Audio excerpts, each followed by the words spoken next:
Hey up! I was just thinking about you, so I was. Jack, I says to me sen, you ain't seen what's-her-name in a good while. Wonder where they been at. And lo and behold, here you are, bold as brass. It's like what they say in that book. You know, The Secret, is it?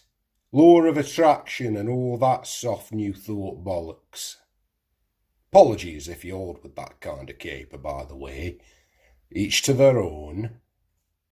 Anyway, suppose you'll be wanting a pint. How special? Hey, I thought you might. Coming right up.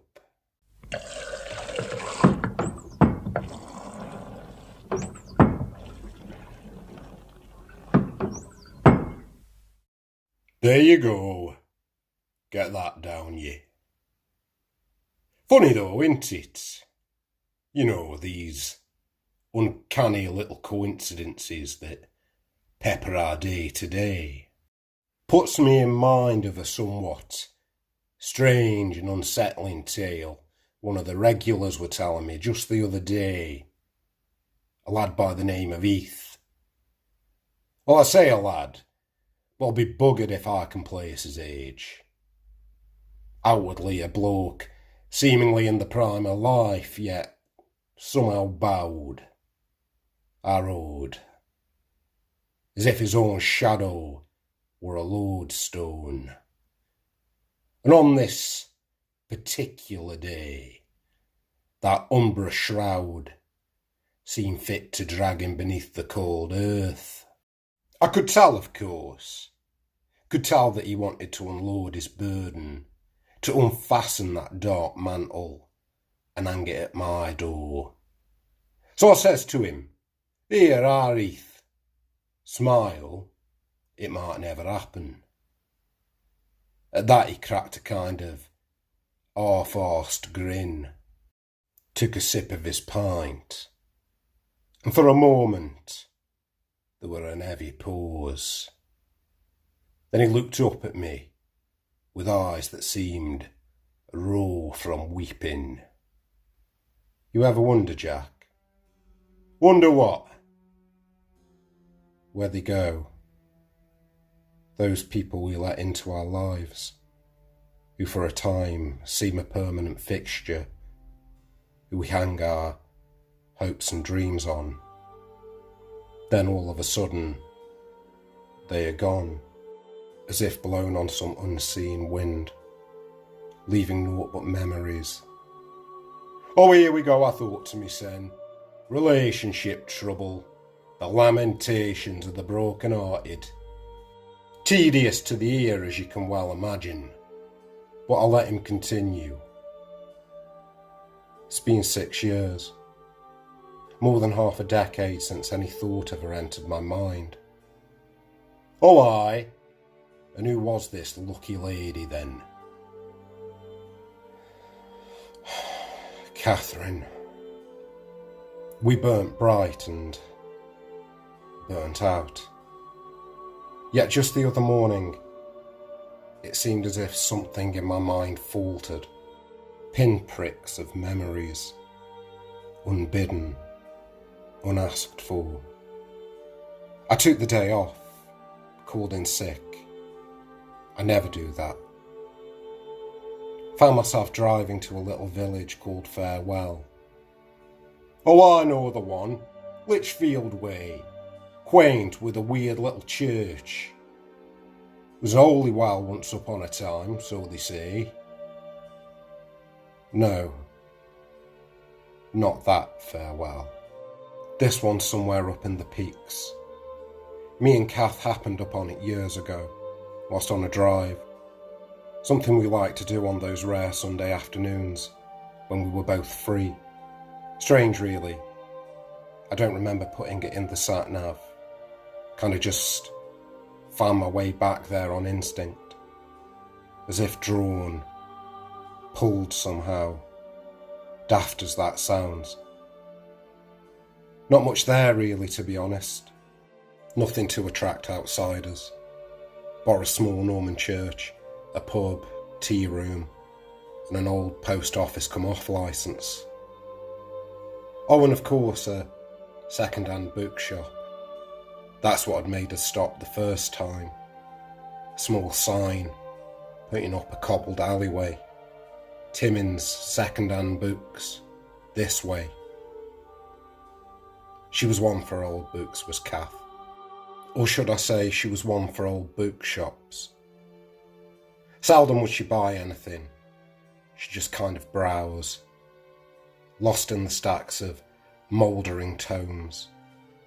She seemed to find some comfort in it. From there we'd gone on to the tea room, thought we'd treat ourselves. We discovered there was a trail up into the backwoods, led to a place the locals called Lover's Hollow. Carve your names into the heart tree, that's what the waitress had said. Carve your names, and never shall your love falter. Well, that turned out to be bullshit. Though now, I'm not so sure. Apologies, I digress. I got to Farewell around midday, and as if compelled, I found myself walking up that cobbled alleyway, the weathered old sign of Timmins second-hand books looming before me. I entered, possessed by some unknown purpose. I'm not sure how long I was in there. The memories, they seemed to come thick and fast. Catherine darting between the labyrinth of piled books, the smell of old dust and age, tinged with something else, something citrus sweet, familiar but unplaceable. That's when I heard a thump. I looked down. At my feet there was a beat-up paperback. Wuthering Heights, Kath's favourite novel. I bent down to retrieve the book, turning it over, and like a knife, piercing my dreamlike reverie, one quote seemed to jump from the page and stab at me. In that moment, stiletto sharp in its clarity. You know that I could as soon forget you as my existence. The book slipped from my grasp. I backed away, found myself back on the street, once again driven by some odd compulsion, up a steep incline to the tea room.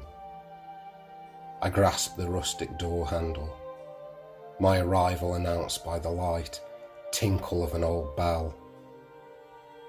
"What can I get you, love?" came a voice. Without pause I answered, "Tea for two." Tea for two. Why tea for two?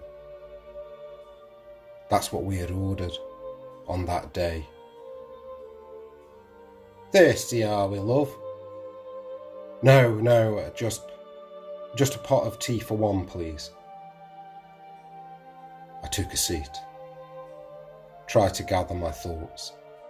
With a light clatter, the waitress set the tea down in front of me.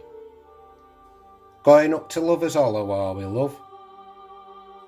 I might, I stammered, my hand suddenly unsteady as I poured the tea. "Oh, you can't come to Farewell and not visit the archery, love. Quite the sight it is.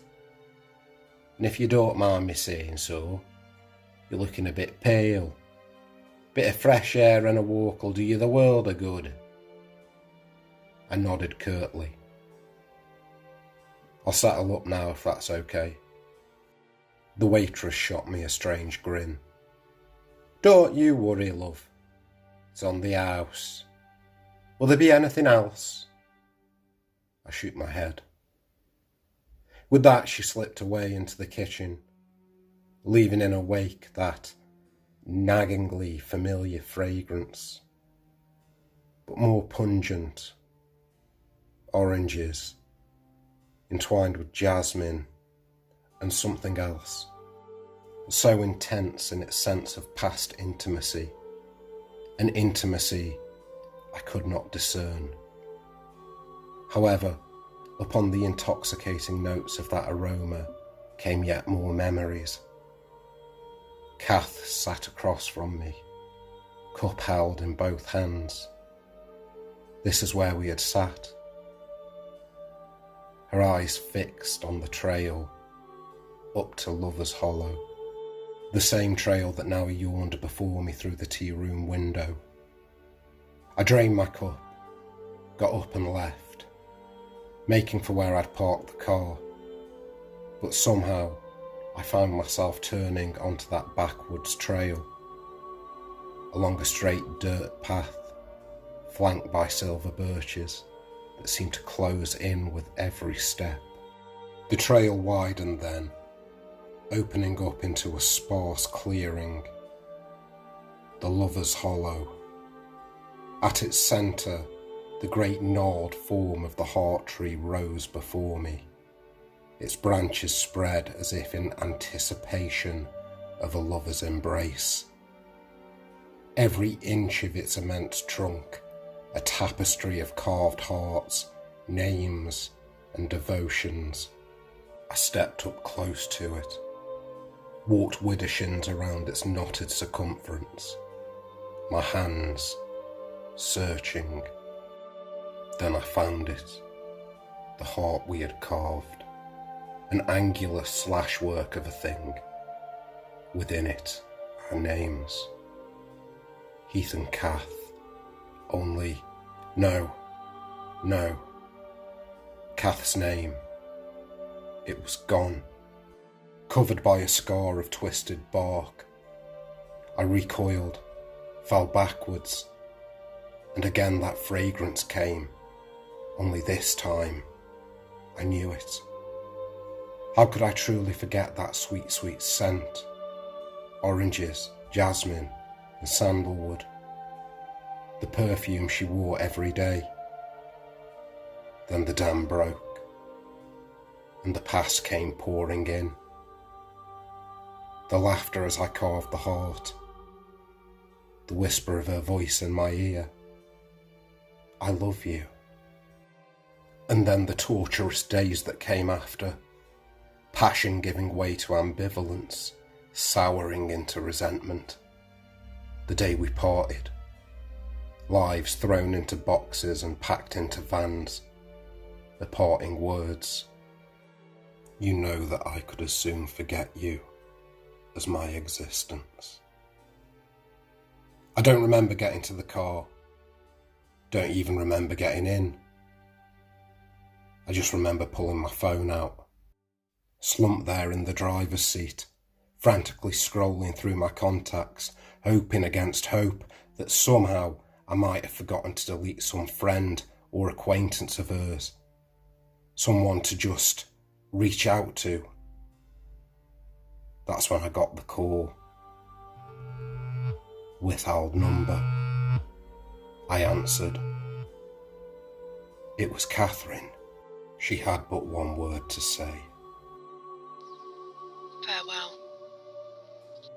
Heath went looking for her, of course. Managed to track down one of her mates on Facebook.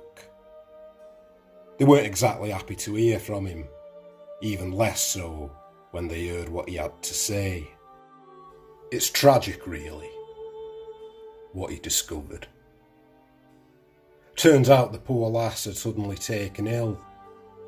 Some underlying heart condition that had apparently gone long undiagnosed. The doctors did all they could, of course, but alas, it weren't enough. God rest her soul. But here's the strange thing. She'd passed the night before Heath went on his little sojourn. Stranger still, there'd be no record or reference to a farewell anywhere near to the Peak District. At least none I could find. Makes you wonder, doesn't it? Still though, I reckon if ever you find yourself thinking of an old flame or acquaintance, pondering on how they're doing, or lamenting on losing touch, might just be worth picking up the phone, giving 'em a little tinkle. Worst they can do is hang up. We're a long time in the grave after all. Anyway, you know where I am if you need out. Just ring that there bell, eh? And give us a thumbs up. Have a good one. I'll be seeing you.